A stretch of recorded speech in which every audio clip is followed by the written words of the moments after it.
Are you into humanoid animals kicking ass while cracking jokes? Do you have a thing for anthropomorphic heroes with appealing names? Well, you must have thoroughly enjoyed Teenage Mutant Ninja Turtles then. And honestly, who hasn't? But today's video isn't about TMNT. What we will be exploring today can be fittingly addressed as one of the most booming clones of TMNT. We are specifically talking about Rick Ungar's 1993 action animated series Biker Mice from Mars, which ran for 3 successful seasons, generating 65 episodes and inspiring comics, toys, and also an SNES video game in the process. If you look at the storyline, the narrative has 3 anthropomorphic mice motorcyclists: tan-furred Throttle, grey-furred Modo, and white-furred Vinny, all from Mars, who have arrived on Earth to defend the planet from the evil that has destroyed their very homeland. This brings us to the main content of today's video, where we will be exploring all the major characters from the series. We hope you are ready to rock and ride. Let's begin. But before we get into our explanation, we do have a very small request. If you enjoy our content, then please support us by subscribing to our channel. This is a small click for you, but for us, it means a lot. Thank you. Now let's begin.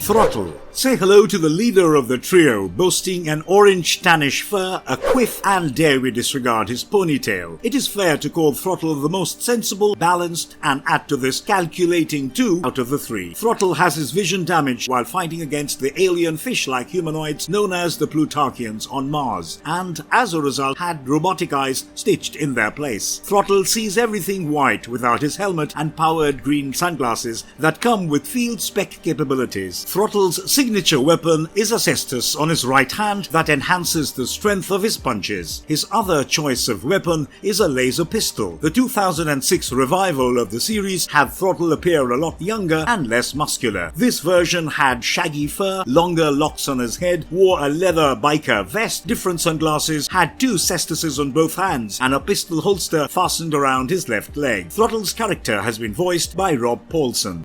Let's rock and ride!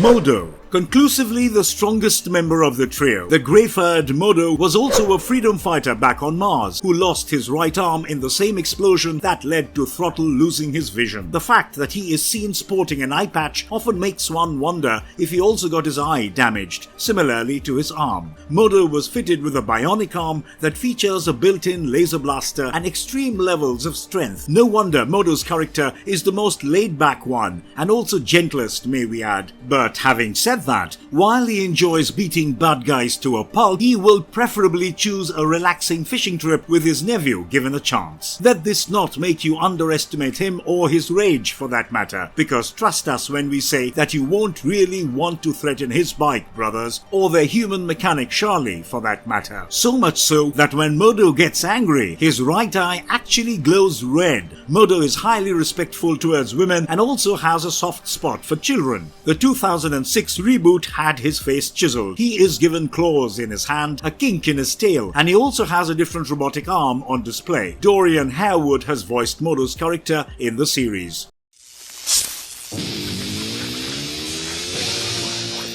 Vinny. It is quite a possibility that this self-proclaimed lady killer and also the resident hothead of the trio goes by the full name Vincent, but that's never stated in the series. What is mentioned is that Vinny was also a freedom fighter like Throttle and Modo and was coached by Stoker, the founding leader of the Martian freedom fighters. Vinny had the right side of his face burned and scarred in the same explosion that cost Throttle his eyes and Modo his right arm. Vinny's character is seen donning a metal mask on the right side of his face and volunteering repeatedly for the riskiest of tasks. He is irrefutably the most active in the trio and happens to be a complete thrill seeker. To those of you wondering what is this risk chaser's idea of having a good time, well, he loves facing threats 24/7. His character is seen wearing 2 ear studs, both in his left ear. He is mostly always shirtless but has a cross bandolier on his bare chest. Vinny is also seen riding a red sports bike, which seemingly has the greatest weaponry arsenal compared to the rest. Besides being the best biker of the trio, Vinny has a near pathological hatred for cheese and loves to munch on hot dogs. Last but not least, it is hard to disregard his signature laugh of triumph and that recurring catchphrase, "What a rush." Vinny's character has been voiced by Ian Ziering.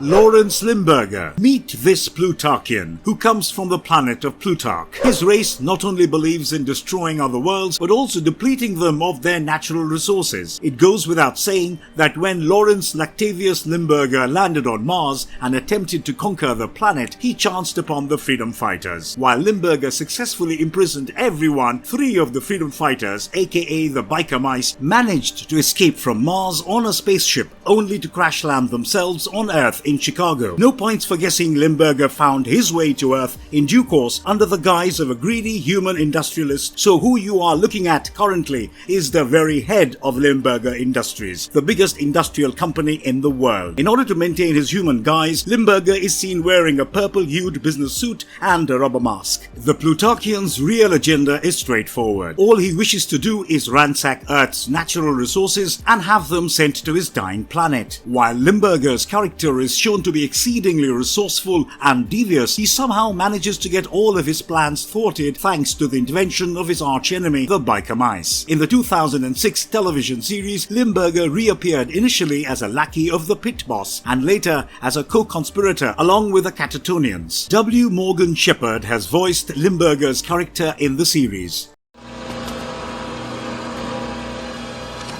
Carbuncle!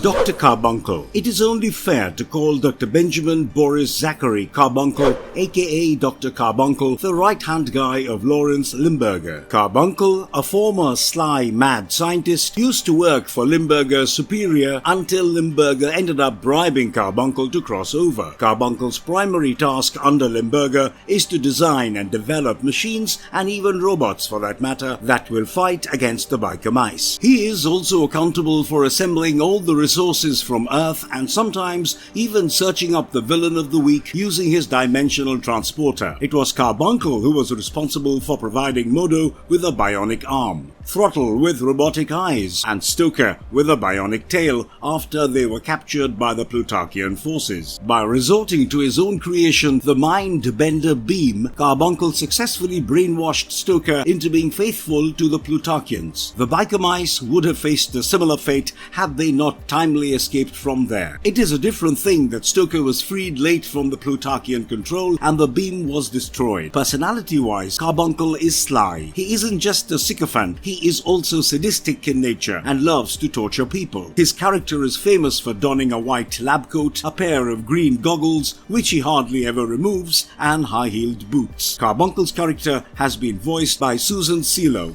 You got 10 seconds to vacate this place. I'm gonna vacate your face! Charlene Davidson, more popularly known as Charlie, this green-eyed, auburn-haired female mechanic happens to be the best friend of the biker mice on Earth. In fact, the biker mice are always backed up by Charlie, who is otherwise very headstrong and always geared up for a fight. The biker mice are super protective of her and usually attempt to keep her out of complex and tricky situations, simply because they do not want to put her in any form of danger. Add to this the sole fact that the biker mice cannot even process the thought of anything bad ever happening to her. Charlie is very close to Modo and has stolen Vinny's heart multiple times. Do not judge Charlie by her sweet nature. She has quite the temper. And trust us when we say you wouldn't want to undermine her. Charlie also happens to be a high-tech genius who is usually the one in charge of repairing and upgrading the bikes of the mice. She is a highly talented biker herself and can hold her own when it comes to a battle. In case you did not get this by now, the name Charlie Davidson